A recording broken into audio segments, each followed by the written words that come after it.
чем самое главное отличие комбинированных топок от обычных? Разные стали имеют разные физические свойства.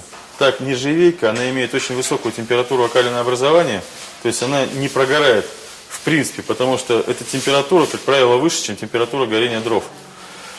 Но при этом нержавейка очень пластичный материал. И, скажем, если печка полностью сделана из нержавейки, как вот здесь представленные вот печи, да, у нее через какое-то достаточно короткое время начинается деформация боковых стенок. Конструкционная сталь в этом смысле гораздо более жесткая, но при этом она имеет меньшую температуру окалинообразования. То есть, если устанавливать конструкционную сталь в термически перегруженные участки топки, она будет очень быстро выгорать.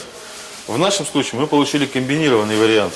То есть боковые стенки, которые с пламенем контачат по касательной, то есть они напрямую с ним никак не ударяются, да, сделаны из конструкционной стали, вернее даже не конструкционной, а котловой стали 0,9 Г2С. Эта сталь имеет повышенную жесткость и имеет немножечко легирующих элементов, то есть она не совсем черная. Но по сути это конструкционная сталь. Ну а то, что, как я уже говорил, может прогореть, у нас сделано из нержавейки. Когда мы провели анализ конструкции классического кастера, мы пришли к выводу, что ее можно значительно усилить и улучшить. Мы взяли с сайта кастера разрез печи кастер. Здесь хорошо видно, в каком месте происходит горение. Во всех печах, абсолютно всех производителей, горение происходит в колосниковой зоне, там, где поступает кислород. Соответственно, если боковые стенки топки удалены от места горения, эффективность их нагрева значительно страдает. Первое, что мы сделали, мы сузили топку и сделали стенки топки топливной камеры выше. Здесь это хорошо заметно. За счет этого мы получили значительно более эффективно нагреваемую поверхность самой топки, ну и, соответственно, теплоотдача на камне также улучшилась. Второе, что мы сделали, это значительно увеличили высоту коллектора. Если мы сравним высоту коллектора кастера и его аналогов, Везувий в частности, да, и высоту коллектора наших печей, мы видим, что он выше раза в 2,5. Во-первых, мы увеличим количество площадей теплоотдающих, которые нагревают камни. Во-вторых, мы заставляем пламя, прежде чем пойти наоборот, вот сюда, в оборот, мы заставляем его отдаться полностью на боковые стенки и вот на этот вот зигзаг. За счет этого камень нагревается еще более мощно. Следующий момент. Мы сделали конструкцию топки таковой, чтобы была возможность комбинировать со сталями. Если мы посмотрим, допустим, опять же конструкцию кастера, ну вот она, собственно, видно, что конструкция состоит из трех основных элементов. Это боковые стенки, передние стенки, задняя стенка и коллектор, который, по сути дела, П-образная деталь, имеет гнутую форму. За счет этого она ограничена по высоте. То есть гибочное оборудование не позволяет гнуть радиус в том случае, когда высота боковых стенок коллектора выше 10-12 см. В нашем случае мы изменили конструктив, мы сделали боковую стенку значительно более высокой. И, соответственно, у нас появилась возможность верхнюю крышку делать не П-образную, а просто пластину. Что, собственно, мы здесь и видим. За счет этого решения мы получили сразу несколько весомых преимуществ. Вся поверхность боковых стенок не имеет ни одного шва. Это хорошо здесь видно. Соответственно, минимизируется риск каких бы то ни было сварных дефектов. Поверхность, которая несет наибольшую термическую нагрузку, мы решили изготавливать из высоколегированной стали с содержанием хрома 17% и 1% титана. Толщина этой стали 4 мм, что сопоставимо примерно с 10-12 мм классической обычной черной стали. Кроме всего прочего, такая поверхность имеет возможность производить очень качественный пар. Подавляющее большинство современных печей очень быстро нагревает воздух, но для того, чтобы прогреть камни, необходимо время вне зависимости от конструкции топки. В нашем случае мы получаем возможность через полчаса уже получить нагретое помещение. Парообразующая поверхность разогревается за 15 минут до свечения. Соответственно, мы сюда можем поливать воду уже через 20-30 минут и получать неограниченное количество очень качественного пара. Мы рекомендуем нашим дилерам, нашим продавцам, в свою очередь, рекомендовать нашим покупателям зонировать расположение камней. Все, что касается вот утопленных камней слева-справа, мы их делаем, как правило, рекомендуем делать колотыми. Все, что расположено над парообразующей поверхностью, мы рекомендуем выкладывать галтованным камнем. За счет этого вода скатывается непосредственно на парообразующую поверхность, соответственно, мы получаем, как я уже сказал, большое количество качественного пара. Следующий момент, на который хотелось бы обратить внимание. Большинство печей, с которыми мы находимся в одной нише, с которыми мы, собственно говоря, конкурируем, имеют конструкцию также комбинированную, но там идет комбинирование не по марке стали, а по толщине стали. Таким образом мы видим вот, визуально достаточно большую толщину верхней части, но на самом деле боковые части там сделаны из 3, а иногда и из 2 мм, что на самом деле достаточно, ну, скажем так, небезопасно.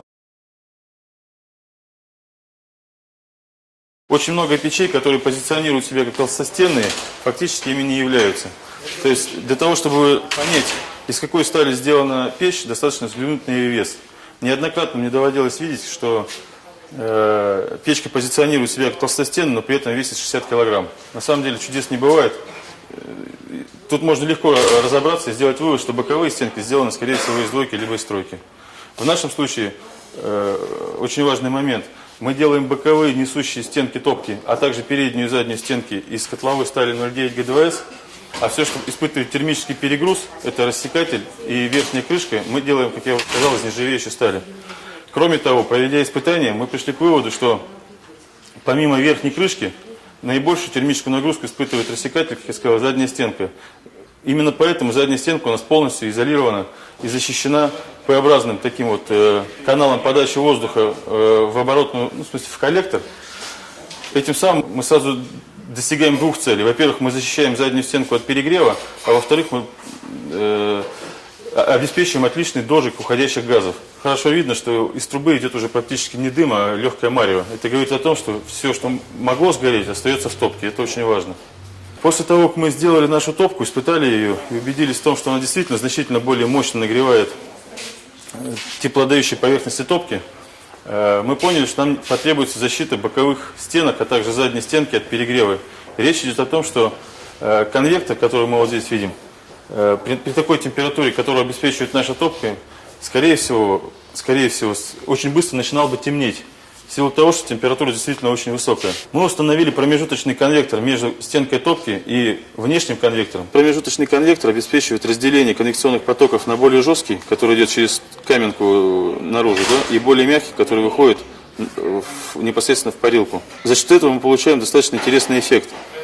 Жесткий поток подсушивает камни, еще более их нагревает, а вот здесь можно находиться на расстоянии 20 сантиметров без риска обжечься.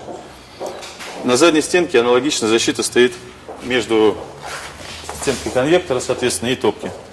Там вот такое разделение дает очень интересный эффект.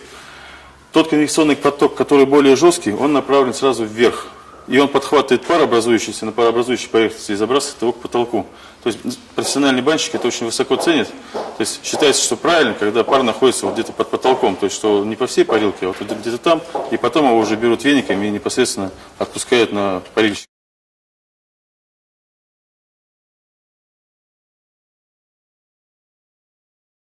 Получить по-настоящему легкий пар в современных каменках достаточно проблематично. Необходимо топить много часов. И желательно, чтобы каменка была закрытая. Это необходимо для того, чтобы добиться температуры камней порядка 500 и более градусов. В старину, чтобы получить такую температуру камней, топили печку целый день. По черному, как правило, камни светились, после этого только шли в баню и получали пар с раскаленных до свечения камней. В современных каменках добиться этого практически нереально. Но есть возможность получения пара с нержавеющих поверхностей, которые, естественно, разогреваются значительно быстрее, чем камень, и которые при испарении воды не добавляют никаких примесей в воздух. Когда мы разрабатывали нашу печку, и когда у нас появилась возможность скомбинировать топку, как я уже сказал, мы сделали верхнюю пластину из нержавейки, причем из нержавейки, которая содержит не 13, как у всех хрома, а 17% хрома. Она светится через 20-30 минут после уже затапливания. Температура самой поверхности превышает 700 градусов.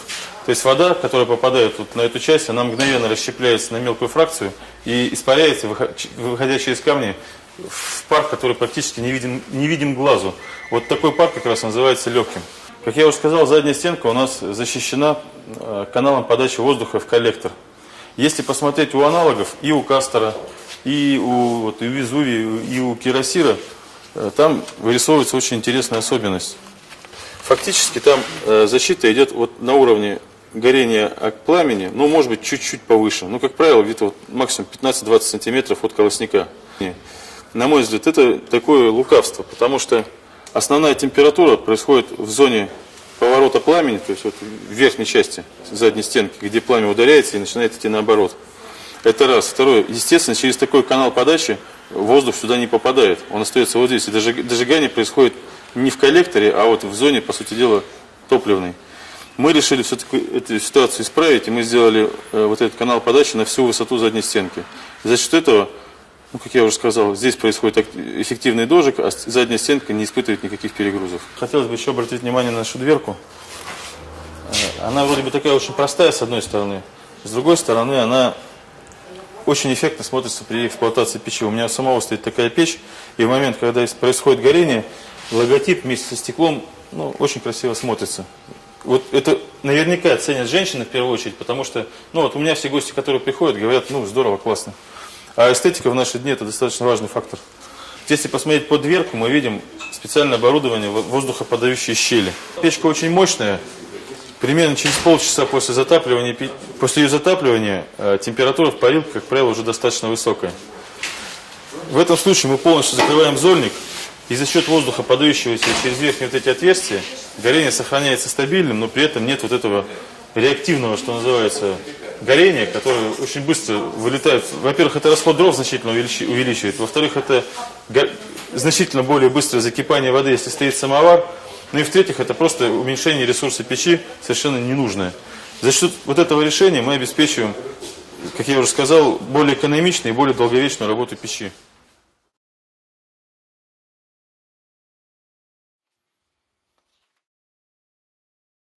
После того, как мы сделали обычные печки, к нам сразу же посыпались предложения от наших партнеров сделать сетку.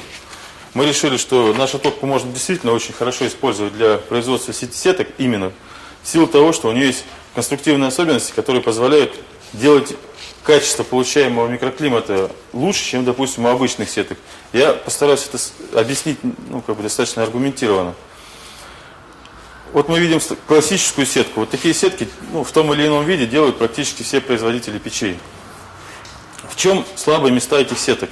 Камни, которые полностью закладываются в сетку, они прилегают непосредственно к топке и, соответственно, убивают конвекционные потоки. То есть конвекционных потоков в таких печей практически не остается. Из-за этого время нагрева помещения увеличивается там, с часа до 3, а иногда до 4. Камни, которые со всех сторон вентилируются в сетке, они не могут нагреться до достаточно хороших температур, соответственно, пар, получаемых с таких камней, не очень высокого качества. Возможно, где-то внутри камни греются хорошо, но, как правило, люди льют воду на те камни, которые снаружи, соответственно, которые вентилируются. Что мы сделали в нашей конструкции сетки? Мы сохранили конвекционное сечение для того, чтобы обеспечить высокую динамику нагрева воздуха. Здесь мы видим, что передний и задний конвектор, задняя стенка у нас имеет сохраненный конвектор. За счет этого время нагрева помещения от 0 до 100 градусов составляет не более часа 20. Это очень высокая динамика для печей сеток. Кроме того, изначально в конструкции у нас, если посмотреть площадь теплоотдающих поверхностей, вот это классическая сетка. Я ничего плохого о ней не говорю, но просто вы сами видите. Вот ее площадь теплоотдающих поверхностей. Вот площадь теплоотдающих поверхностей наших печей. Соответственно, чем больше эти площади, тем более качественно прогревается камень.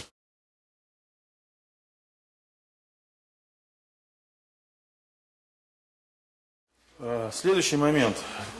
Практически сразу после после того, как мы начали продавать на рынке наши печи, наши партнеры стали обращаться к нам с предложением решить вопрос о дистанционном нагреве воды. Именно потому, что 21-я печка имеет вертикальную компоновку, установленный на нее бак делает уже неудобным залив воды, и, соответственно, далеко не в каждой парилке он подходит. При этом людям нравится то, что вот компоновка вертикальная, то, что она стройная, очень такая эффектная, но невозможность установки бака фактически останавливала людей от принятия решения о покупке. Решение здесь на самом-то деле есть, конечно, оно не нами придумано, это так называемые регистры-теплообменники. Какие бывают возможные варианты регистров теплообменников? Первый вариант – это регистр, который устанавливается на боковую стенку и нагревается за счет, соответственно, одной из стенок топки. Этот вариант нагрева воды, на мой взгляд, наименее эффективен и наиболее проблематичен, потому что, во-первых, он отключает одну из стенок из конвекционной мощности печи, во-вторых, из-за высокой разницы температур в регистре теплообменники на боковой стенке происходит очень мощная деформация этой самой боковой стенки. Как правило, ее вдувает внутрь топки, и таким образом мы получаем значительное сокращение поверхности, соприкасающихся с регистром, соответственно, скорость нагрева воды в этом случае значительно падает, и время для нагрева бака воды увеличивается до нескольких часов. Особенно эта проблема актуальна, когда регистр устанавливается на нержавеющей печи, именно потому что нержавейка гораздо более пластичный металл, чем конструкционная сталь. Соответственно, вот эти деформации значительно более выражены. И время нагрева, как я уже сказал, воды увеличивается в разы. В некоторых случаях нагрев вообще не происходит. Второй вариант, на мой взгляд, самый оптимальный, это универсальный регистр теплообменник, который устанавливается непосредственно на основании дымохода. Производят его очень многие. В чем его преимущество, так вот, на мой взгляд? Первое, он не уменьшает КПД любой печи, а увеличивает ее. То есть он устанавливается на то место, где самый термически перегруженный участок дымохода. Соответственно, в этом месте нагрев регистра происходит очень мощный, без потери конвекционной мощности. Это первое. Второе, так как он стоит непосредственно на дымоходе, а не на стенке, никаких деформаций не происходит на стенках. Ну и третье, это уже как вот продавцам, могу сказать, удобно. Он универсален, он может быть развернут хоть вправо, хоть влево, хоть вперед, хоть назад. Это на самом деле очень удобно с точки зрения складской логистики. То есть не нужно думать, брать левую, правую печку, там, либо какую-то еще. Вот. Третий возможный вариант – это змеевик, который устанавливается непосредственно в топке. В принципе, это достаточно эффективное решение, но оно существенно, как правило, существенное удорожание происходит. Вот. Когда мы все это проанализировали, мы поняли, что на 14-ю печку мы можем рекомендовать универсальный регистр, то есть регистр, который устанавливается на основании дымохода.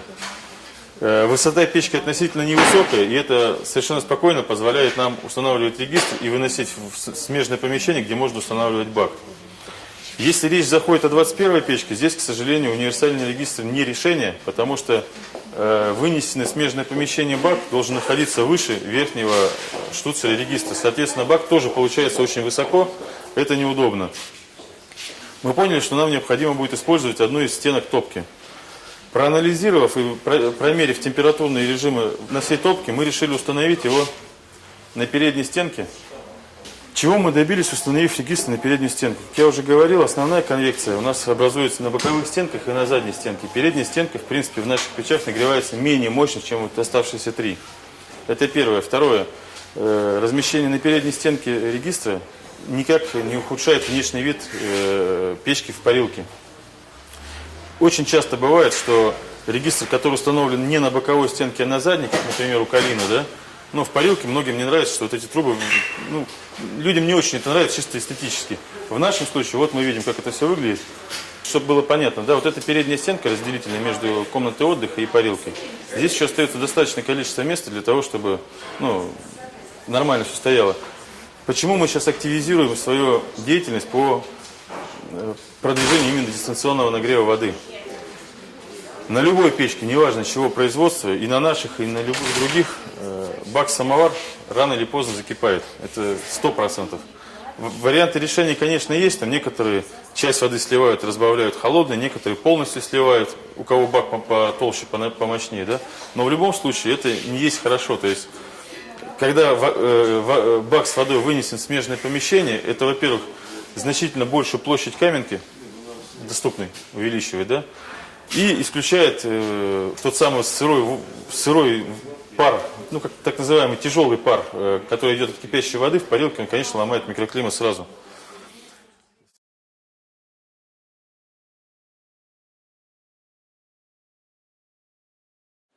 Следующий момент. Уже в этом году мы запустили первые печи отопительные. Первая печь называется «Сибирячка». Печи получились очень эффективные, очень мощные и очень надежные, опять же. За базу конструкции сибирячек мы взяли уже испытанную конструкцию печи костер, то есть мы сделали узкую топку, но для того, чтобы была возможность в дальнейшем сделать модификацию с казаном, мы существенно расширили верхнюю часть, то есть получился такой как бы гриб. За счет этого верхняя варочная поверхность, она очень эффективно нагревается и, соответственно, нагревается настолько хорошо, что мы, проводя испытания, поставили 4 двухлитровые кастрюли на эту поверхность, они закипели в одно и то же время. То есть это говорит о очень равномерном и очень мощном нагреве. На сегодняшний день существуют модификации 120 и 170, соответственно, до 120 кубических метров и до 170.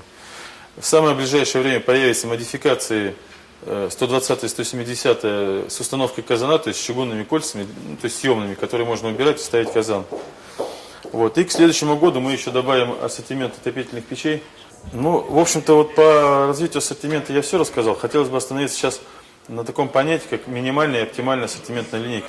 Минимальный ассортимент – это то, что необходимо выставить, чтобы у человека была возможность понять, что он покупать будет. Ну, предположим, там стоит вот такая печка, и на ней висит несколько ценников сразу. То есть вот стоит базовый вот это вот костер 14, потом идет костер 14С, костер 14К, костер 14КС. И человек говорит, а что такое С? Ему говорят, это вот такая же печка по размерам, но вот с такой отделкой. И вот с таким коротким топливным каналом. Понимаете, то есть получается, что печка-то стоит одна, опять же, да, у человека выбор, как бы, ну, он понимает, он глазами видит, в чем отличие. Конечно, когда представленность широкая, это производит лучшее впечатление, чем когда она узкая.